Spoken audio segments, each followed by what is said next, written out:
Most men enter a room with a rushed pace, their head down in their phone, their shoulders narrowed, and eyes flicking about looking for somewhere safe to stand. The feeling they give off is weak, anxious, unconfident. Psychologically, people perceive them in a heartbeat. Harmless, unforgettable, not someone you would follow or even look at twice. Other men enter a room unhurried but decisive. They stand up tall with their chin high, eyes moving slowly but deliberately through the room. The feeling here is entirely different. Grounded, calm, confident, quietly magnetic and powerful. They don't perform, yet conversations soften, attention shifts, and without a word, they're read as men with confidence, charisma, and gravitas. If you recognize yourself more in the first man than the second, stay with me. I'm going to show you what your entrance is quietly signaling about you and how you can begin to carry yourself more like the men who people naturally watch, listen to, and take seriously.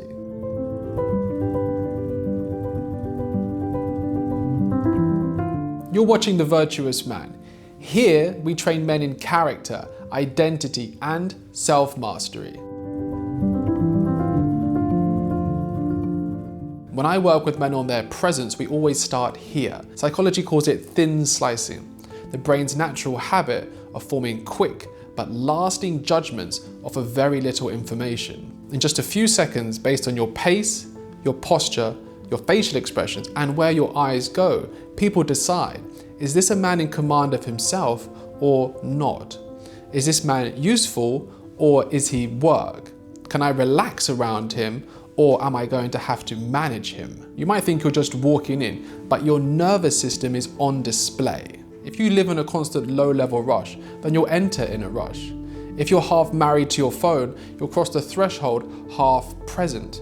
And if you've never taken your presence seriously, your body language will express that fact immediately. Before you've opened your mouth, you've already educated the entire room about your level of self-command. This is why presence, leadership, and articulation is a core pillar of my work here at The Virtuous Man. It's where your inner standards stop becoming an idea and become visible and felt by all those around you. Let's be very clear about the first type. The low-gravitas entrance looks something like this. He arrives slightly late, slightly rushed. He pushes through the door already mid-message or mid-scroll. His eyes look for an instant bolt hole, the bar, his phone, the one person he knows. His smile appears a fraction too quick, as if he's apologizing for interrupting. Same building, same doorway, same lighting. Just a different aura walking through it. The room reads, his energy is scattered, boyish, easily knocked off course. His status is not dangerous, not weighty, and not someone you would turn to first. And his burden level, if things go wrong, you'll probably have to steady him. Women feel it, men feel it. It's not always conscious, but it's decisive. You can be intelligent, well-dressed, and even successful on paper, and still be treated as insignificant because the way you enter a room tells people to treat you that way. Now contrast that previous man with men you've seen who have genuine gravitas. They're not normally the loudest in the room, and they don't usually explode through the door. They arrive at a measured pace, stand up tall without puffing themselves out, allow a moment of stillness as they take in the room, carry a face that's relaxed with a hint of warmth rather than a fixed grin. The room reads, his energy is calm, grounded, not in flight. His status as worth registering, someone who might be in charge of something. His burden level, if something happens, this is a man you'd rather have than not. Attention follows them almost involuntarily. Women feel a particular safety and curiosity. Men feel a mixture of respect and comparison.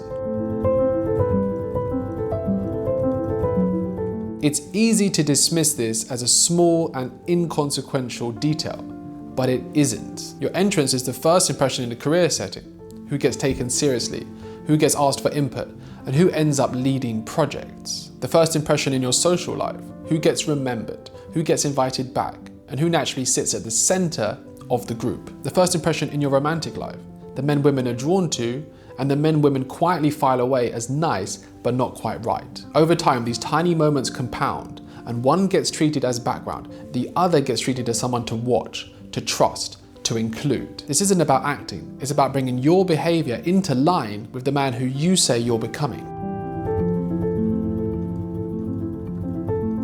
I'm not going to give you the full protocol while using the training. That's slower, deeper work. Here, I want you to leave with 3 small adjustments you can actually remember.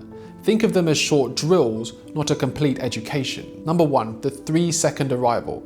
For the next week, give yourself 3 seconds after you enter any room. Put your phone away before you touch the door. Step through with a steady pace. For 3 seconds, no talking, no fidgeting. Either simply stand or move slowly and calmly, eyes relaxed, just taking up space. You're telling your nervous system, I don't tumble into rooms, I arrive. Most men never do this once on purpose. Do it repeatedly and your baseline changes. Number 2, stand in your frame. Gravitas isn't about being huge, it's about not shrinking. Whenever you come to a stop, let your feet find a solid stance instead of half turning to leave. Allow your spine to lengthen and your chest open gently without theatrical inflation. Notice if you're collapsing and quietly correct it. The principle is simple. I'm allowed to take up my full space here. No one needs to see you adjusting yourself, but they will feel the difference when you stop folding. Number 3, calm eyes, warm face. Low status leaks most obviously through the eyes and mouth. Eyes that dart and drop signal anxiety. A smile that's too quick or too big signals a plea. Practice this instead. Let your eyes move a little more slowly as you scan the room. You're observing, not hunting. Keep your face neutral but not cold. When you greet someone, give them a small but warm smile and not a forced beam. Psychologically, you move from please approve of me to good to see you. Same features, completely different reading. Individually, these corrections look minor. Collectively, over months, they alter several things. How you're treated at work. More people defer, include you in decisions, and assume you can handle responsibility. How others treat you socially. You stop hovering at the edge and start being someone that others orient around. The way women experience you. Less as a man they'd have to emotionally manage, and more the man that they can relax next to. How you experience yourself. The feedback loop shifts. You begin to feel like someone whose presence has weight because people start responding as if it does. When I take men through this properly, we connect it back to deeper structures. The identity you're operating from, the standards you hold yourself to, and the way you deal with uncertainty and pressure. Because entrance, posture, and eye contact are just serve as expressions of who you're becoming. Let me know in the comments if you think first impressions are important and if you're going to apply these practices today. So don't just turn this into another piece of nice information. Start today with the 3 seconds of arrival, standing in your full frame, calm eyes, and warm, unforced face. Run that for 30 days in real rooms and watch how people's reactions begin to shift. If you want to go further into presence, leadership, and articulation, and into the wider work of becoming a well-formed man of excellence, you'll find more in 2 places. The longer films on my channel here, and the Virtuous Man reading list, if you want to learn from the greatest male thinkers and leaders of history. The link is in the description. The way you enter a room is a small thing, but for men who care about confidence, charisma, and gravitas, it's the first place the world discovers whether you're merely talking about change or if you're training it into your body. If you're still here, you're probably one of the few. I'll see you in the next one.